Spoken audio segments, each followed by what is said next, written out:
Salud, amigos, tripulantes de nuestra querida, contaminada y única nave espacial.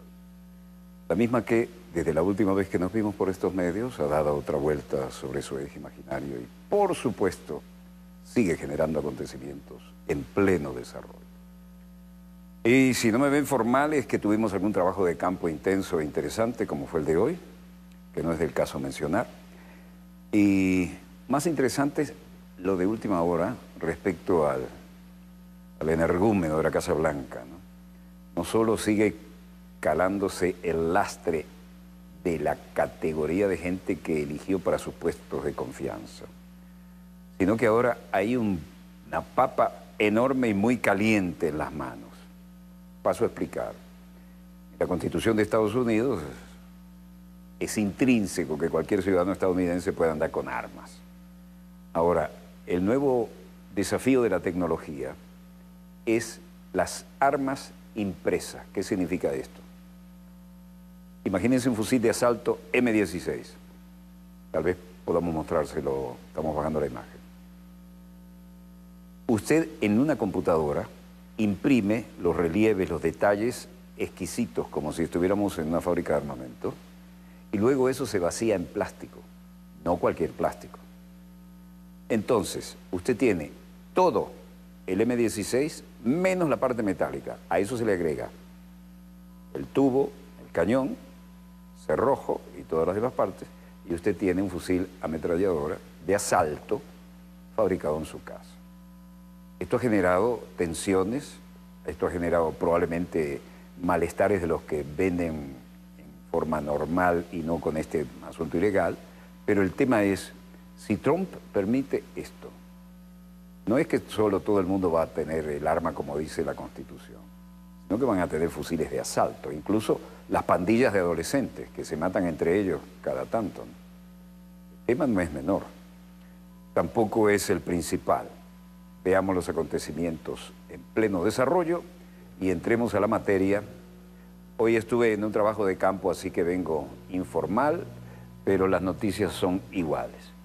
El acostumbrado estilo de dibujar las situaciones cuando no se permiten cámaras, y estamos aquí con el ex ayudante de Trump, Manafort, que se enfrenta a cargos en el primer juicio de la llamada sonda Rusia.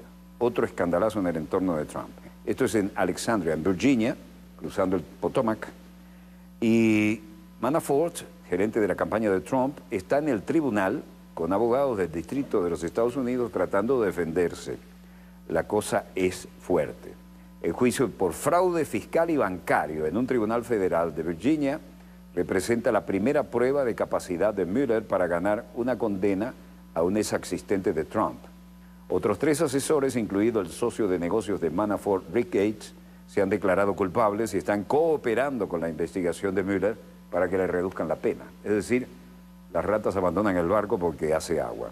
Los fiscales están tratando de proporcionar detalles del trabajo de Manafort para un partido político prorruso en Ucrania. Los legisladores de Estados Unidos culpan a Trump por permitir la impresión de armas, lo que les explicaba, ¿no? Senador demócrata por los estados de la Florida, de repente se publicarán en Internet los planos para fabricar un arma que puede evadir los sistemas de detección de los aeropuertos, los puertos marítimos y todos estos edificios gubernamentales, porque son de plástico, así como algunos estadios deportivos. Simplemente desafía el sentido común. Y sin embargo, esto es lo que ha hecho la administración del señor Trump. Common sense gun safety policy that... Vean lo que dice aquí Ed Markey, demócrata de Massachusetts. Estas armas de fuego descargables están disponibles incluso a aquellos que no pudieron pasar una verificación porque tienen malos antecedentes. Es la última escapatoria para tener armas. ¿Para qué comprarlas si puedo imprimirlas en casa? Estas armas de fuego tampoco son rastreables. No tendrán número de serie por ley y la aplicación para referenciarlos es imposible. Ahí tienen un ejemplo. Richard Blumenthal, demócrata de Connecticut, dice, ir a un teatro cerca de ti, ir a una escuela cerca de ti, a un estadio deportivo, a cualquier lugar público. Estas pistolas o fusiles, lo que quieras, son fantasmas. La nueva ola de violencia armada en Estados Unidos. Son de plástico, pasan por los detectores. Líder democrático del Senado de los Estados Unidos, Charles Schumer, demócrata de Nueva York, cerca del podio, y el demócrata Schumer dice, esto es lo que hace la administración Trump. Esto es parte de un patrón prolongado de dejar que el lobby de las armas obtenga lo que quiera, incluso si la seguridad está en riesgo. Incluso los terroristas pudieran ganar. Se quejan de los terroristas que cruzan la frontera. ¿Y por qué quiere dejarlos sin armas detectables? Esto es hipocresía del gobierno. Vean eso. Un M16 hecho en plástico, excepto la parte metálica imprescindible. Disparo de armas con un AR-15. Corrijo, no era un M16. Se parecen, pero no es igual. La máquina de impresión en 3D, ahí lo ven, después de lo que se imprimió en la computadora, está fabricando exactamente lo que se le pidió. Y vean lo que sale de ahí. AR-15, creado a partir de la tecnología de impresión en tercera dimensión. Y el receptor ya lo tiene armado, pintado, y esto es lo que tiene, sin tener que pasar por ningún control, y además no detectable en los aeropuertos. Cody Wilson, fundador de Defensa Distribuida, dice, lo bueno del arma Wiki es que solo necesita ser letal una vez. Es decir, tienes la idea, ¿no? El hecho de que funciona, si bien una vez, quizás solo funcione para cosas buenas y para malas. Estamos cruzando un umbral. Estamos allí, tenemos la realidad de un sistema de armas que se puede imprimir en tu escritorio y donde sea que haya una computadora, hay un arma entonces. Esto parece de ciencia ficción, pero es la realidad a la que se enfrenta la sociedad estadounidense. Y Cody Wilson, fundador de Defensa, Distribución de Defensa, una firma comercial, dice, esta es una afirmación para estos cleptócratas internacionales que ya no están bajo su control. Quiero decir que quieren anunciar tratados y nuevos regímenes legales que anuncian épocas y estratos cada vez mayores de control de armas, pero escuchen, se acabó, entiendan en qué viven. Estamos creando algo más y mejor. Gran desafío, ¿no? Pantalla de Twitter, Donald Trump, estoy mirando las pistolas de plástico en 3D que se venden al público. Y acá Josh Blackman, abogado de defensa, dice, a través de esta acción el Estado de Washington busca poner un muro virtual en Internet. Este comportamiento recuerda a Corea del Norte y a China y no a los Estados Unidos. Vaya demagogo. Estaremos en la Corte luchando por los derechos, no solo de mis clientes con respecto a la libertad de expresión, sino también el derecho de todos los estadounidenses de ejercer sus derechos de libertad y expresión en Internet. Le faltó decir, y el derecho a llevar armas. Esto podría ser una sorpresa, pero los archivos utilizados en 3D para imprimir armas han estado en línea durante mucho tiempo. De hecho, los archivos publicados ahora, Cody ya los tiene en línea, han sido publicados durante casi una década. Así que realmente no hay nada nuevo. Creo que Cody eligió las armas porque llama más la atención. Pero esto no se trata principalmente de armas. El gobierno puede censurar. En este tipo de discurso pueden censurar una amplia gama de expresiones y simplemente no hay base para proceder en esto. Esta es la razón por la cual el gobierno federal decidió que ya no puede imponer una restricción para poner a la gente al habla en línea y hacer estas cosas. El gobierno toma el puesto poco tarde, vean esto, fabricado en plástico a partir de la computadora. Y ahí tiene, las partes plásticas son las que están en azul celeste, y las partes en negro son las que obligatoriamente hay que conseguirlas en el mercado en metal adecuado. Bueno, el gobierno todavía tiene el poder de prohibir las armas de fuego no registradas. Puede prohibir armas de fuego sin número de serie. Bueno, siguen la relación problemática China-Estados Unidos, guerra equivocada con el enemigo equivocado, dicen algunos. Gráficos que muestran opiniones en el comentario de la red, la televisión global de China, CGTN, Plaza de Tiananmen, Avenida de la Paz Celestial, Ciudad Prohibida al fondo. Y la historia es que hacia 2018 el desempleo en Estados Unidos fue el más bajo en años y el crecimiento el más alto en meses. El presidente Trump pensó que ese era el momento de atacar. por cuanto el maestro juega ajedrez y no solo ve un movimiento, sino todos los que le siguen. Las historias comerciales nunca se repiten, pero sí a veces riman. En la década de 1950 y 60, cuando Estados Unidos era un país con superávit, la fuerte demanda de la posguerra, junto con políticas gubernamentales específicas, dieron paso a décadas de crecimiento de las exportaciones estadounidenses. Pero China entró en el ciclo similar a principios del siglo XXI, y esto es lo que hace China cada día, con la mayor técnica y la más moderna, y desafía a cualquier nación. Como un gran tío vivo, el asunto viene y se va. El general Omar Bradley le dijo al Congreso en 1951 que la guerra de Corea era una guerra equivocada, en el lugar equivocado, en el momento equivocado y con el enemigo equivocado. Estados Unidos tiene por qué volver a equivocarse. No debería, tiene experiencia, pero lo está haciendo. America First no es un eslogan, es un hecho. Estados Unidos es el primero en muchos aspectos. Pero China espera que Estados Unidos, sus aliados, hagan una versión sustancial para la conectividad regional. Otro aspecto aquí. Geng Shuang, vocero de la Cancillería, dice, es bueno que Estados Unidos, Japón y Australia estén dispuestos a aumentar la inversión en infraestructura regional. Si no recuerdo mal, esta no es la primera vez que los tres países hacen tal afirmación y gesto. Hablar en la parte superior con alta voz no es bueno para hacer lo máximo posible. Esperamos que los tres países contribuyan a la conectividad y el desarrollo regional al proporcionar inversiones reales y sustanciales y tomar medidas reales que produzcan resultados tangibles. A una pregunta, dijo, China está dispuesta a mantener contacto y coordinación con todas las partes en un espíritu de cooperación abierto, inclusivo y de beneficio mutuo, y realizar esfuerzos conjuntos para impulsar la conectividad regional y el crecimiento económico. Damos la bienvenida a todos los países de ideas afines para involucrarse en el cinturón y el esfuerzo. ¿Recuerdan la ruta de la seda, que ahora le llaman el camino, el cinturón y el camino, ¿no? La vieja ruta de la seda de los negocios entre el lejano oriente y occidente? Bueno, y aquí, ¿qué tenemos? Tayikistán, video de supuestos atacantes. 5 hombres se sientan bajo la bandera estatal islámica negra, hablando de referirse el uno al otro, nombres árabes, y la fotografía también de los cuerpos de 4 atacantes que han asesinado a fuerzas de seguridad, y se toman estas imágenes en forma desafiante. El Estado Islámico publicó el video de 5 promotores de lealtad al líder Abu Bakr al-Baghdadi, y luego dijo que el grupo militante tratará de forzar el reclamo de responsabilidad de lo que buscan por las armas. Yemen estuvo al borde de la hambruna, lo que provocó la mayor crisis de hambre del mundo. La puerta bombardeada de la ciudad de Zaada, casas destruidas en el casco antiguo, niños en la ruta a sus casas destruidas en busca de lo que no encuentran. Hasta los perros duermen en las ruinas ahora. Centro de salud dañado en Al-Sharf, sirviendo como centro de salud temporal. Pruebas de Malak que se verifican en el centro para ver cómo están en el ámbito sanitario y cómo se le da prioridad a los niños para evitar cualquier contaminación en esta situación, como toda guerra que afecte a la población civil.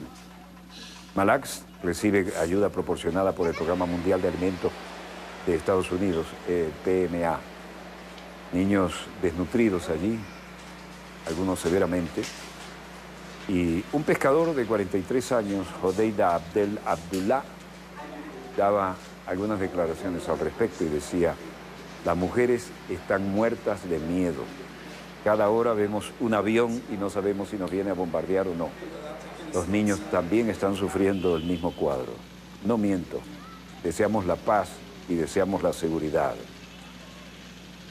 Ahí va, trasladándose con su mayor tesoro a los refugios donde todavía hay condiciones mínimas, pero hay.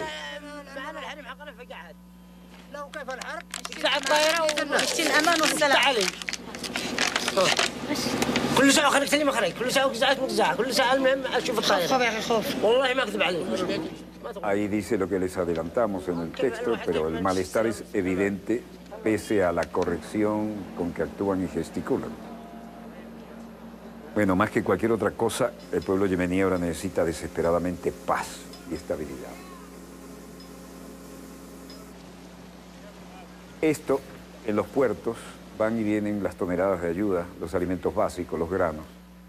Pero esto no es una garantía de nada cuando las instituciones fundamentales están como las que acabamos de ver después de los bombardeos, ¿no? Y eso puede ocurrir incluso en las carreteras de tipo útil y estratégico. En eso, todos los todoterrenos convertidos en unidades con ametralladoras de alto calibre. Y el daño es evidente, la falta de gente en la calle es evidente, pero las cosas no terminan de acomodarse.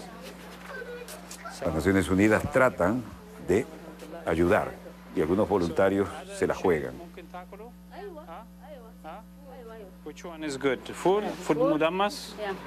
Entregan comida, refuerzos para los niños y todo lo que parezca necesario en estas circunstancias. Stephen Anderson dice, más que cualquier otra cosa, ahora el pueblo yemení necesita desesperadamente paz. Con paz y estabilidad podemos comenzar a hacer que la gente vuelva a ponerse de pie y tratar de comenzar a reconstruir sus medios de vida. Bueno, pueblos alzados que empujan a través de la puerta en el sitio de distribución de ayuda humanitaria, mujeres que ayudan, desesperación por obtener algo para llevar a la casa y a los niños sobre todo, comida siendo repartida en el sitio, pueblos desplazados que entran en el sitio de distribución de ayuda.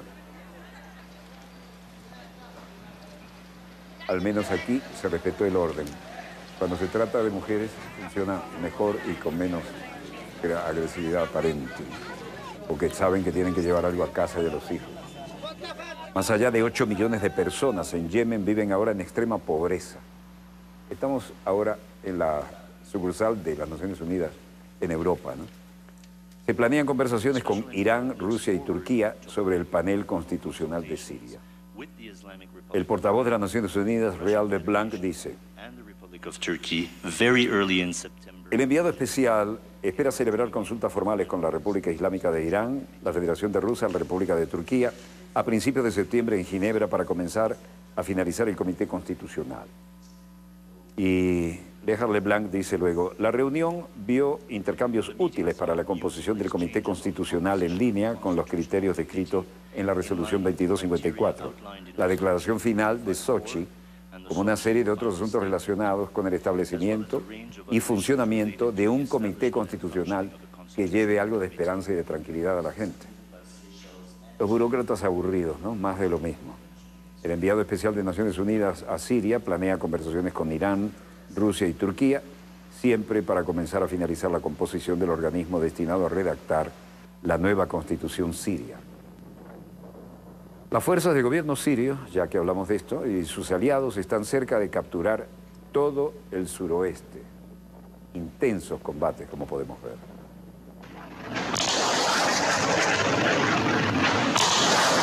Disparos de misiles a granel, helicópteros también haciendo lo suyo a baja altura, humo de las explosiones y los incendios y la destrucción en todo el horizonte, y los escombros de edificios destruidos, térmicas que indican la temperatura que se alcanzó ahí, ¿no? En esas explosiones y lo que podría haber acumulado.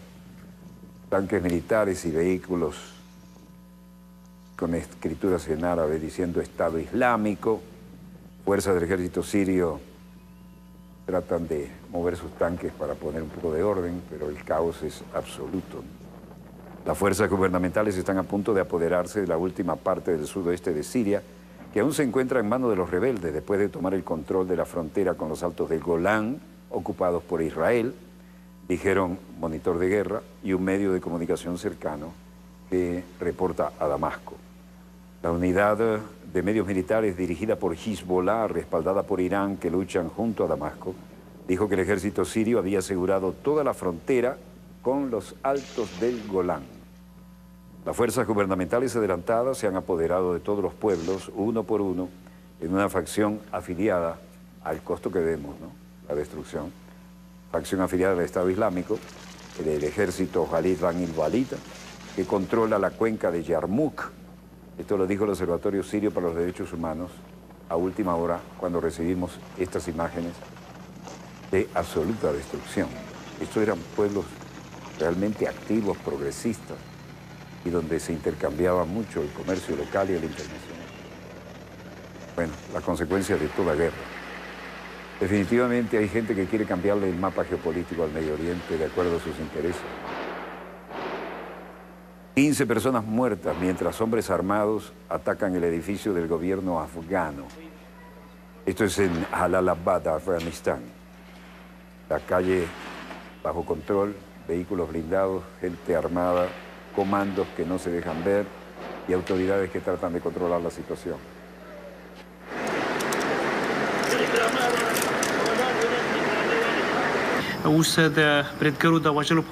Existe una operación en curso por parte de las fuerzas de seguridad afgana para aniquilar a estos insurgentes y en este momento hay un intenso intercambio de disparos de calibre pesado entre las partes y posiblemente los atacantes serán muertos de un momento a otro. Esta es la versión oficial. Ambulancias estacionadas cerca del sitio del ataque. Médicos transportando cuerpos en las camillas. Muchos vehículos destruidos durante el ataque. Los blindados son los únicos que están bien y las ambulancias son bien respetadas hasta ahora. Fuerzas de seguridad y médicos transportando cuerpos en camilla a todo momento. Las tropas tratando de mantener el orden peculiar.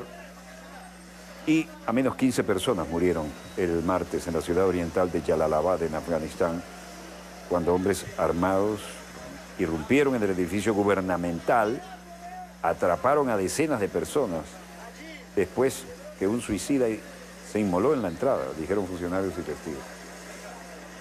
El suicida se hizo volar en la entrada, crearon pánico, se desorganizaron y después vinieron estos comandos que no se sabe hasta qué extremo van a llegar.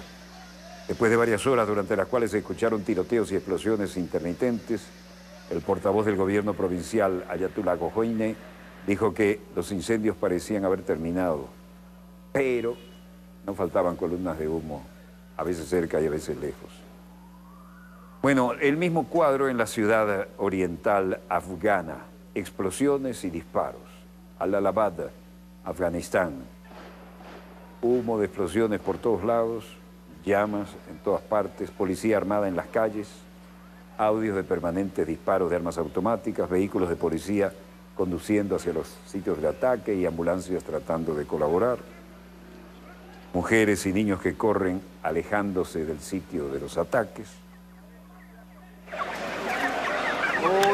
hombre herido levantado en la parte posterior de este vehículo policial tratando de llegarlo a un hospital. El tema de nunca acabar. Por todos lados hay esquirlas de granadas y de bombas. Abdullah Jan diciendo, atacan el tesoro. Estaba sentado en mi tienda médica cuando pistoleros ingresaron al departamento de refugiados. Poco después empezaron a disparar. Uno de ellos se inmoló en la puerta con un explosivo.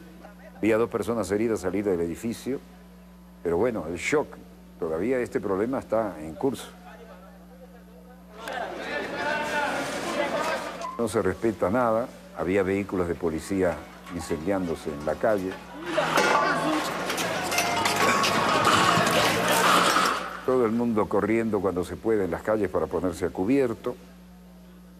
Y esto se suma al cuadro de lo que se ha producido en el oeste de Afganistán. Una bomba en la carretera, vuelan un autobús y matan a 11. Una barbaridad. Son un sobreviviente con suerte. En Herat, Afganistán, médicos envían a las víctimas de la bomba en la carretera al hospital regional de Herat. Hombres heridos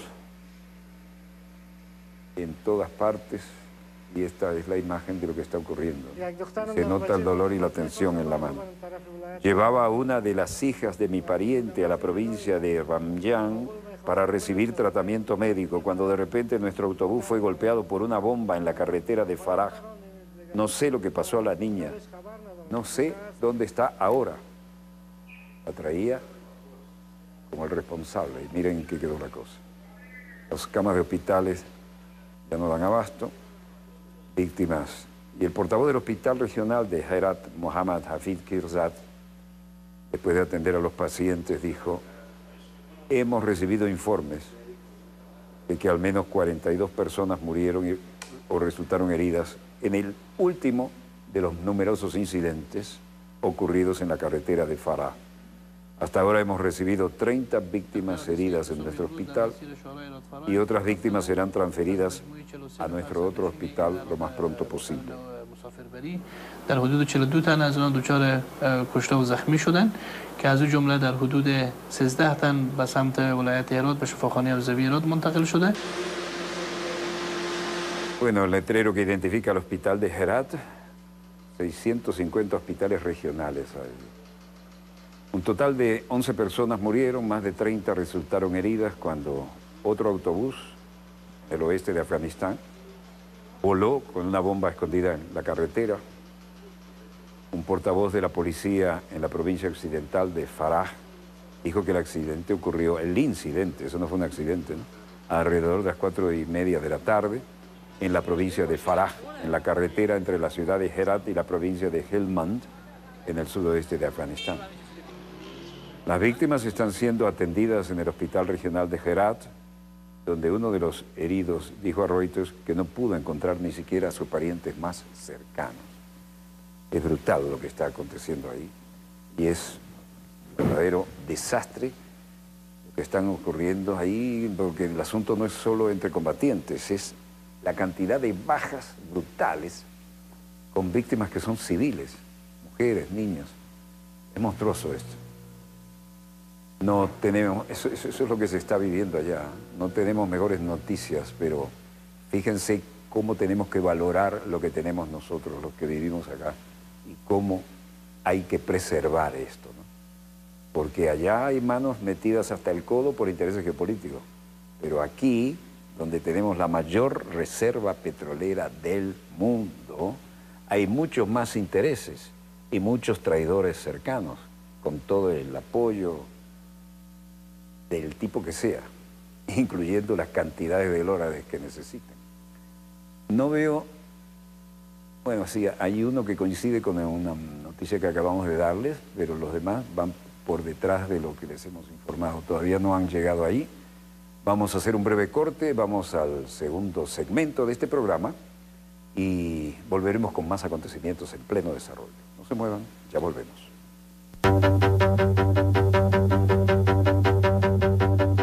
Volvemos con más acontecimientos en pleno desarrollo y hemos tenido la suerte de incorporar a última hora noticias muy interesantes, ya verán por qué lo decimos, y varias de ellas tienen que ver con la patria grande latinoamericana y caribeña.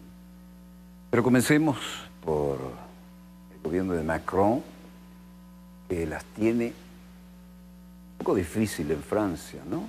Además, en España una huelga de taximetristas se ha vuelto algo más que pintoresca, pero después veremos los interesantes eventos que están ocurriendo en la patria grande. Los acabamos de incorporar y de una vez, y para ahorrar el tiempo, porque tuve que, como productor, sumarlos con la ayuda del equipo a última hora para poder brindárselos, vamos a los acontecimientos en pleno desarrollo, que son per se suficientemente interesantes como para elaborar sobre ellos. Esto que estamos viendo tiene que ver con el gobierno de Macron en línea, gana voto de confianza sobre el escándalo de los guardaespaldas, ¿no? François de Rugy decía a favor de la moción presentada por el señor Cristiano Jacob, 143 votos, la mayoría requerida no ha sido alcanzada y el voto de no confianza no es adoptado. Se salvó. Tiene que haber negociado cada voto. La vérité, c'est que votre gouvernement et tout parti... Jefe del partido de oposición republicanos, Jacob Cristiano. Suena interesante eso de Jacob y Cristiano. La verdad es que su gobierno, más particularmente su ministro del Interior, Gérard Collomb, no tuvieron las agallas para decir que detuvieron esa mala conducta. La verdad es que su ministro del Interior falló y nunca asumió responsabilidades de lo que estamos debatiendo aquí. Escuchando Collomb, jefe del partido de oposición, queridos colegas, esto no se trata del partido, de los políticos de derecha o de izquierda, esto es de transparencia, de honor, de ética, de integridad. Y por eso en nombre de los republicanos les pido que voten en contra de este gobierno. Castaner, hablando con Philippe, jefe del partido de oposición, Francia Bouet, Jean-Luc Mélenchon hablando en el podio. Es por eso que con los legisladores de la Asamblea Nacional que tratamos de encontrar resultados en cada etapa de esta crisis desde el primer día. Hemos actuado de acuerdo con nuestro principio político más fundamental, es decir, el Parlamento siempre es superior al presidencial, monárquico, porque cada uno de nosotros trabaja en la luz, bajo el control del otro y frente a la gente que observa y decide. Luego el ministro francés Édouard Philippe dice, en el momento en que le toca hablar por el gobierno, ¿no? Usted que dice querer pelear, aquí está listo para votar un texto en nombre de dos esperanzas comunes. Su primera esperanza, lo he dicho, es llegar al jefe del Estado, Emmanuel Macron, a través de una mala conducta atribuida a su colaborador, Alexander Benalla. Y implícitamente culpan no al gobierno, sino al propio presidente, al frente al Parlamento. No tendrán éxito, no lo harán. En primer lugar, porque contrariamente a lo que usted quisiera hacernos creer, los eventos del 11 de mayo no dicen nada sobre la presidencia, nada. Philippe viene acá al pelo explicar que esto puede causar la caída del gobierno. Bueno, los taxis, de lo que hablaba. Bloquean las calles españolas, protestan contra Uber cuando fracasaron las conversaciones. Ángel Leal. Con la predisposición del gobierno, se lo agradecemos, de verdad, le agradecemos este gesto, este valor que tiene esta valentía para ser tan claro a la hora de hablarnos, pero sinceramente no confiamos ni que el equilibrio de fuerzas ahora mismo del Parlamento vaya a sacar para adelante ningún tipo de norma, y tampoco confiamos, mientras no se produzca, en que todas las comunidades autónomas vayan a decir de forma unilateral, o sea, cada una por su lado, que van a estar encantados de recibir las competencias y que las van a reproducir y que las van a ejecutar tal como el sector quiere, con lo cual para nosotros completamente insuficiente. Ese era Ángel Leal, el presidente de la Asociación de Taxis.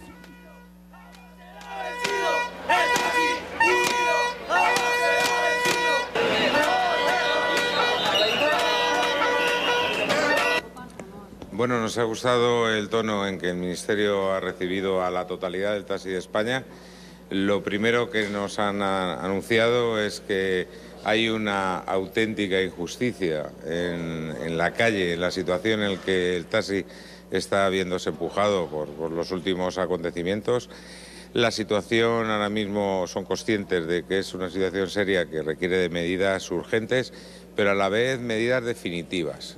Requieren de normativas que solventen los problemas que tenemos y que asumen el compromiso de que en un sector, como han dicho, tratado injustamente como es el colectivo del taxi, hay que dar una solución real y una solución viable. Nada de parches, nada de chapuzas. Estoy citando textualmente palabras del secretario de Transportes.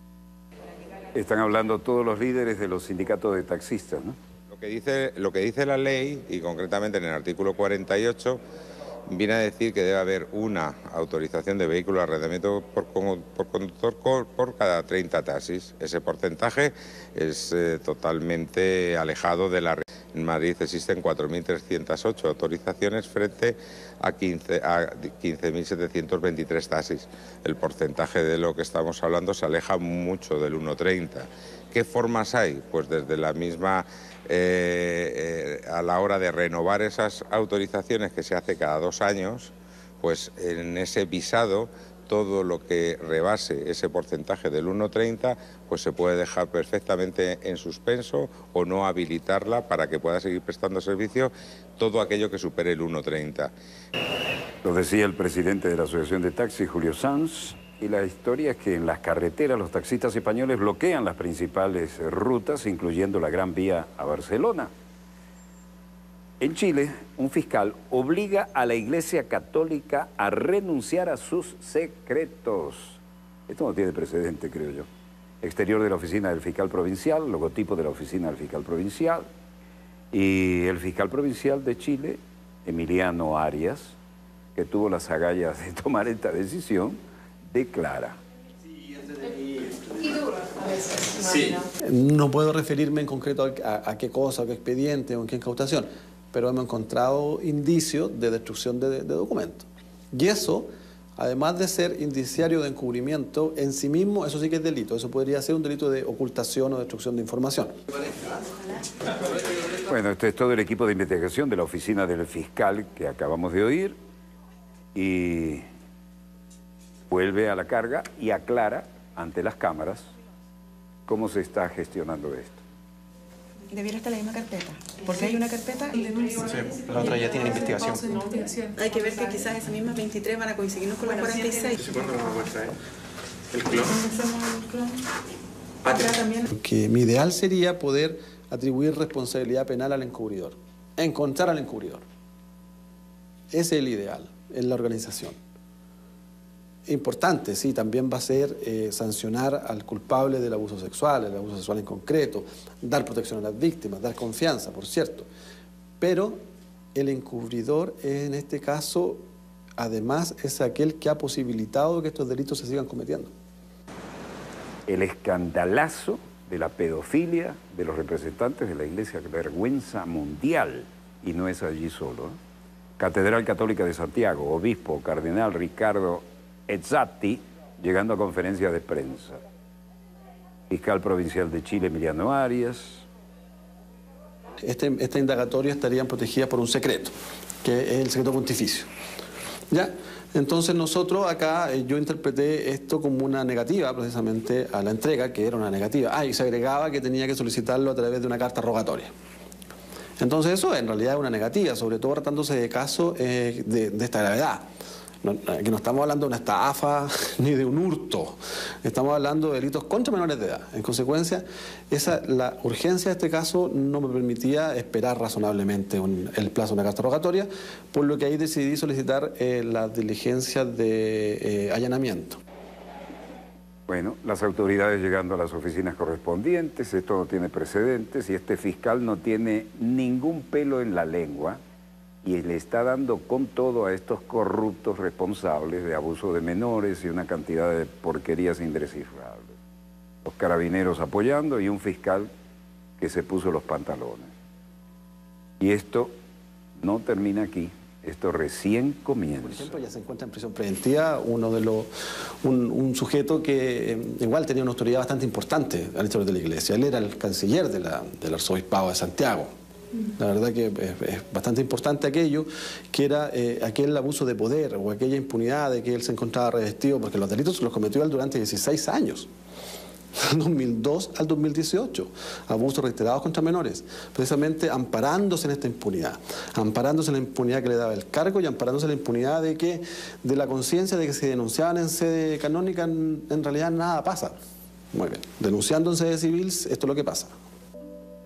No se van a refugiar en la ley canónica, es la ley de la República que va a juzgar a ustedes por esos horribles abusos contra los menores. Jesucristo nunca fue tan duro como con estos casos, ¿no? Lo que le hacéis al más pequeño, a mí me lo hacéis. Mejor se ponen una piedra de molino al cuello y se tiran al mar. En los cuales ellos reconocen que al interior de su organización se cometen delitos gravísimos contra menores de edad. Pues bien, ellos también conocen que con las medidas que han adoptado no ha cambiado aquello. Y eso sí, ahí vas encontrando un germen de responsabilidad. El enviado papal del arzobispo Charles Chicluna, Monseñor Jordi Bertomeu, llegan a la conferencia de prensa. Vaya que hay que tener cara para esto. Qué escandalazo asqueroso. Queremos como iglesia colaborar con la justicia civil. Noi tenemos una óptima colaboración con el nuncio apostólico, que agradezco por la acogida en de ser... Un saludo acá, por favor. Pues estuvieron 90 minutos en un seminario sobre cómo investigar acusaciones de abuso sexual, ¿no? Asco. Fuerzas Armadas Argentinas vuelven a controlar seguridad interior. Esto nos recuerda a tiempos que creíamos superados. Y muchísimos que nunca aparecieron. Polémico decreto, cuando no, el presidente Macri dispone que el ejército controle las calles, como ocurrió durante la última dictadura cívico-militar. La mítica Ronda de las Madres de Plaza de Mayo fue el punto de encuentro para estudiar esta iniciativa del Poder Ejecutivo argentino, que como tantas otras tampoco pasó por el Congreso. En Latinoamérica existen otros ejemplos de esta política. El presidente Felipe Calderón en México aplicó la misma receta y el resultado, 50.000 muertos. Tampoco pasó por el Congreso. No le dijimos nunca más a las Fuerzas Armadas en la seguridad interior y estamos defendiendo esto que conquistamos entre todos y que fue tan costoso. En Latinoamérica existen otros ejemplos de esta política. El presidente Felipe Calderón en México aplicó la misma receta. El resultado, 50.000 muertos. La necesidad de militarizar territorios y la resolución de los conflictos se alinea bajo la doctrina de las nuevas amenazas del Comando Sur de los Estados Unidos de América. No hay registro de actividad terrorista en el país y tampoco es un país destacado en la cuestión de los cárteles del narcotráfico. Así que son argumentos muy difusos que en realidad se utilizan para montar un nuevo enemigo y para garantizarse que la represión de los adversarios políticos que critican la línea de Washington. El decreto 683-2018 da facultades a las Fuerzas Armadas para que se constituyan en un instrumento de disuasión real, de acuerdo a la percepción de amenazas a los intereses de la nación y sus correspondientes riesgos presentes y futuros. Habilita la intervención de Fuerzas Armadas en tareas de seguridad interior, en la represión del conflicto social y empieza a masificar a través de medios de comunicación hegemónicos la idea de que hay un enemigo interno. Entonces, en definitiva, es poner a los militares a reprimir a su propio pueblo y no a defender la soberanía de los recursos estratégicos y vitales para la sobrevivencia de la población argentina. Una política que viene a garantizar también la plena implementación de planes de recortes sociales impuestos por el Fondo Monetario Internacional. 300.000 millones de pesos de ajuste. Obviamente que el nivel de problemática social, de movilización, va a ser muchísimo más grande y eso lo tienen que parar de alguna forma. Me parece que es una clara estrategia represiva.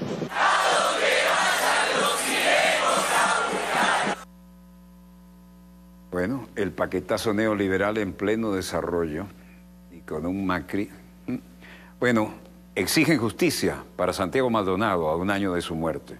Desaparición forzada de Santiago Maldonado, la familia exige justicia y esclarecer circunstancias de esa muerte. Santiago Maldonado desapareció un 1 de agosto de 2017. Era un joven activista de 28 años y la última vez que se le vio con vida fue en el marco de la represión de una protesta mapuche en la comunidad Polof de Chubut. Polof Cuyamen a solidarizarse con la causa mapuche, con la causa que él creía justa por defender una tierra. Nosotros llevamos solamente un año de este trajinar y parece que haya pasado una eternidad. Bueno, la actividad en Brasil ahora es huelga de hambre por la libertad de Lula.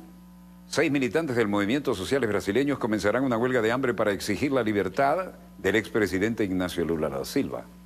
Son pocas las personas que tienen el coraje de tomar una decisión así, pues no se trata de un ayuno de 1 o 2 días, sino de una huelga de hambre sin fecha final. Así lo ha declarado el miembro de la coordinación del Frente Brasileño Popular, João Pedro Stedile.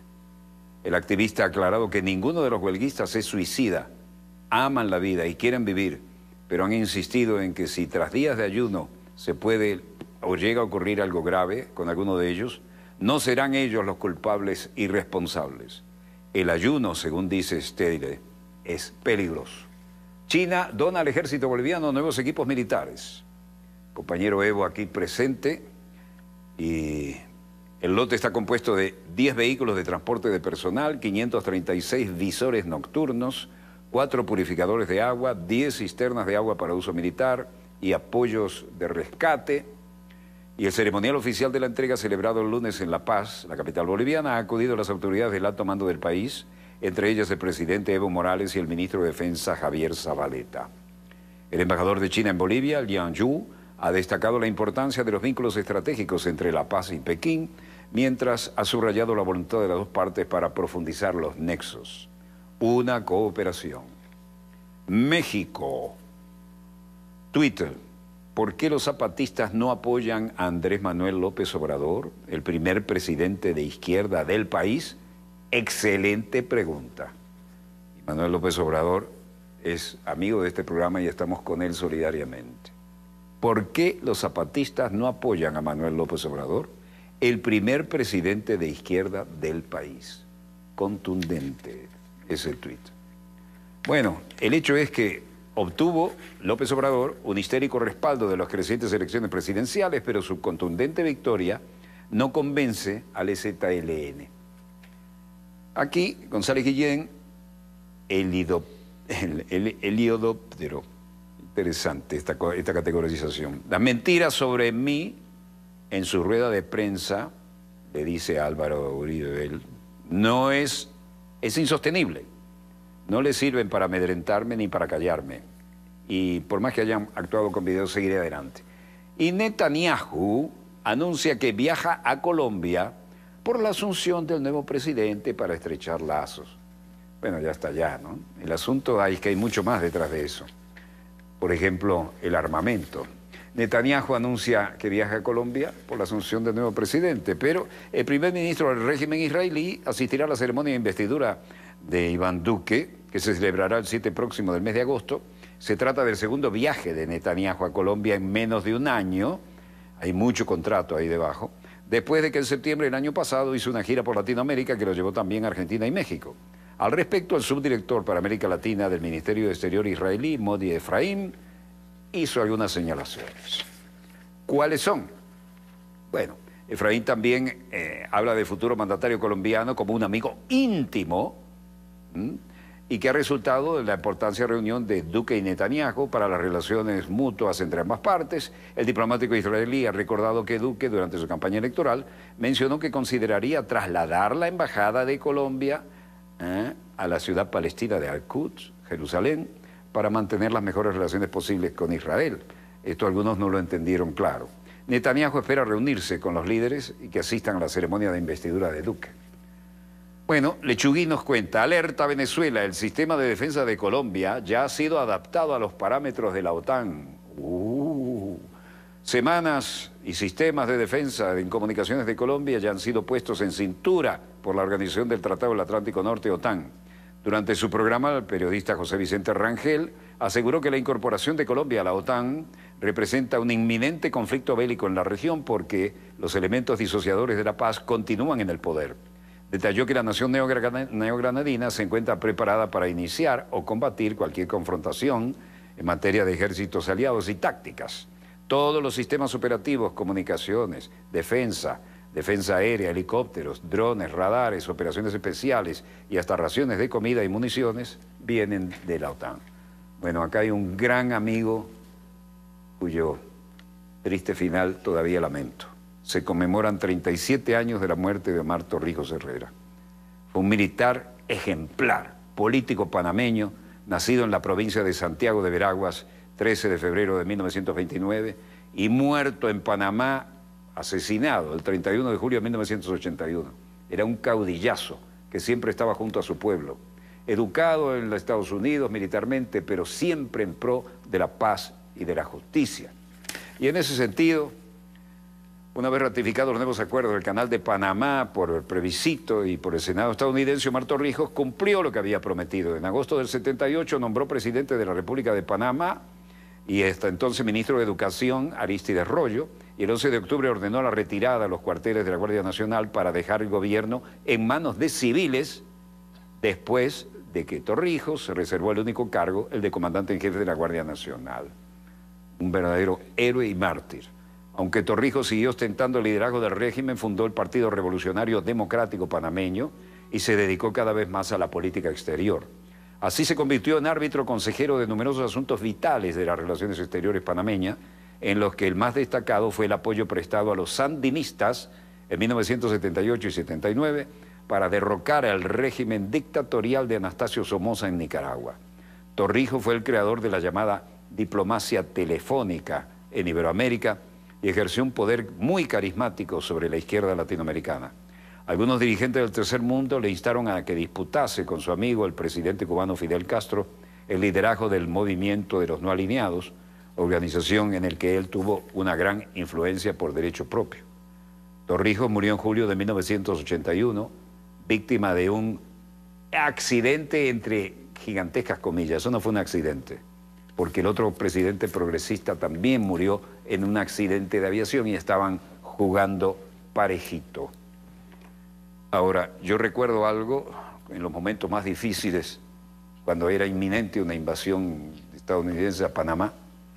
Estuve en el edificio del comando con él y estaban las 3 cadenas estadounidenses de entonces. Yo estaba con una cámara representando este canal y él dijo, todos los gringos que hablaban español le dijeron, bueno, presidente, ¿y por qué no responde a nosotros? A ustedes no.